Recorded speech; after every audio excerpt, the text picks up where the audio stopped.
Sophie Cunningham got elbowed in the face, she somehow was called for the foul. Let me get this straight. Sophie Cunningham can get elbowed in the face, yet she's the one It's for Indiana to try to get a good look. Buddy, you need to completely drop whatever you are doing right now. Turn your volume all the way up and listen to this, because the entire WNBA just exploded on live television.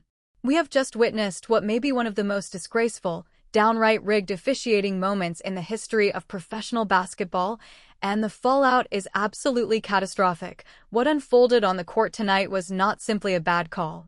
It looked like a targeted hit job by the establishment, and it caused the biggest superstar in the world, Caitlin Clark, to completely lose her mind and physically fight back against the referees. But it didn't stop there. Watching this entire disaster from home was the founder of Barstool Sports, Dave Portnoy.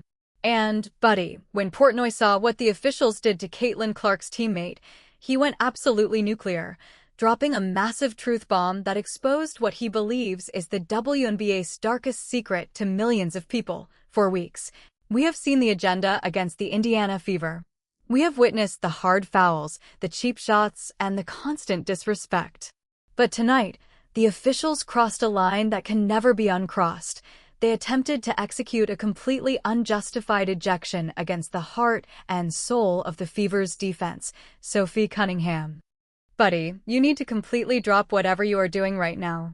Turn your volume all the way up and listen to this, because the entire WNBA just exploded on live television. We have just witnessed what may be one of the most disgraceful, downright rigged officiating moments in the history of professional basketball, and the fallout is absolutely catastrophic. What unfolded on the court tonight was not simply a bad call. It looked like a targeted hit job by the establishment, and it caused the biggest superstar in the world, Caitlin Clark, to completely lose her mind and physically fight back against the referees. But it didn't stop there. Watching this entire disaster from home was the founder of Barstool Sports, Dave Portnoy. And, buddy, when Portnoy saw what the officials did to Caitlin Clark's teammate, he went absolutely nuclear, dropping a massive truth bomb that exposed what he believes is the WNBA's darkest secret to millions of people. For weeks, we have seen the agenda against the Indiana Fever. We have witnessed the hard fouls, the cheap shots, and the constant disrespect.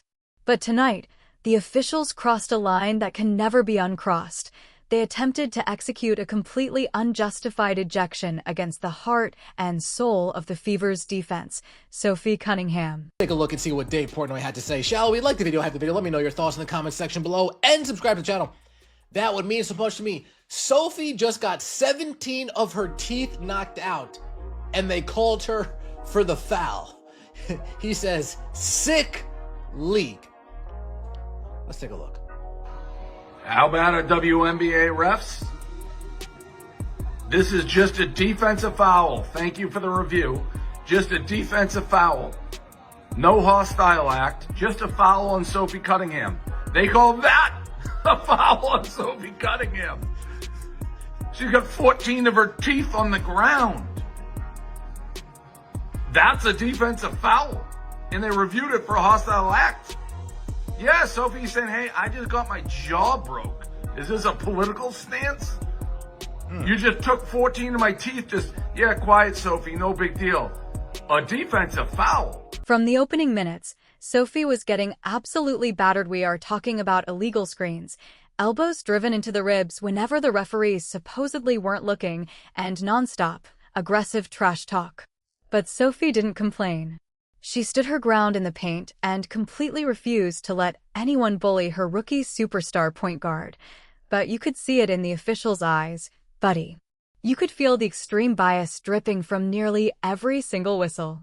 Whenever an opposing player bumped into Sophie, they got the call. Yet, every time Sophie was hammered under the rim, the referees suddenly went blind and swallowed their whistles. The officials appeared to be slowly setting a trap, waiting for Sophie to make one tiny mistake so they could make a massive example out of her. And then came the unthinkable. The most disgusting moment of the season. Midway through the absolute chaos of the second half, the opposing team initiated a fast break. Sophie Cunningham, doing exactly music, what she is paid to do, stepped up and played hard, physical defense. An opposing player drove toward the rim completely out of control, initiated the contact and crashed directly into Sophie. It looked like a standard basketball play. But the referee didn't simply blow the whistle. He blew the whistle, sprinted across the court in an apparent panic, and dramatically signaled for a harsh, completely unjustified flagrant foul. Music, and he wasn't finished. He looked directly at Sophie Cunningham, pointed toward the locker room, and immediately issued an on-the-spot ejection. The arena went completely silent. The Indiana Fever bench jumped up in total disbelief.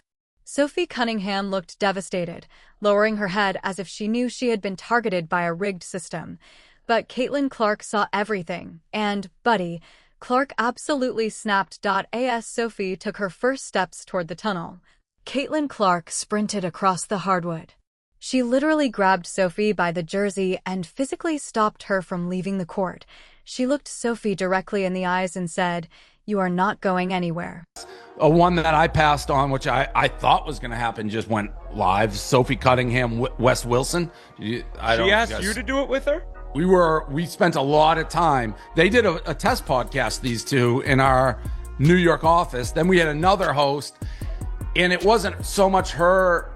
Anytime I have to deal with agents, it's hard. I really thought we would be carrying so much of the weight, marketing, all this shit, and her focus wasn't going to be the podcast. It was just one amongst 9,000 things she was doing, and so it felt like we were getting screwed. So at the end, we were ready to sign it, and at the end, I'm like, I'm not interested anymore. Yeah, that's... Then Clark turned her absolute fury toward the referee.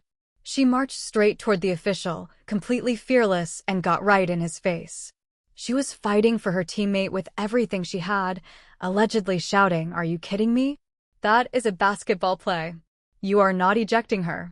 You let them hit us all night, and now you throw her out for playing defense." Clark positioned herself between the officials and her teammate like a human shield. She was even willing to risk getting herself ejected just to make her point. The tension inside the arena was unbelievable. While the building was in complete chaos, the internet was catching fire, and the loudest, most explosive voice in the room was Dave Portnoy. When Portnoy saw the officials attempting to throw Sophie Cunningham out of the game, he completely lost his mind. He took to social media and dropped an absolute nuke on the WNBA establishment. Portnoy didn't simply criticize the referees, buddy.